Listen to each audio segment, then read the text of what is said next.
శ్రీప్రకాశ్ పాఠశాలలో ప్రత్యేక ఆకర్షణగా నిలిచిన చిన్నారుల భరతనాట్యం.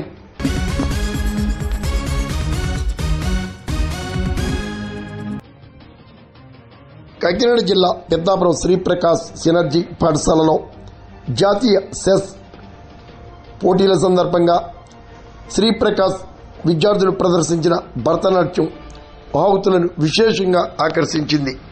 చిన్నారులు జస్నీదేవి, జ్ఞానశ్రీ, లాష్య, పవిత్ర, దీప్తి, సృజన చేసిన భరతనాట్యం విశేష ప్రాధాన్యత సంతరించింది.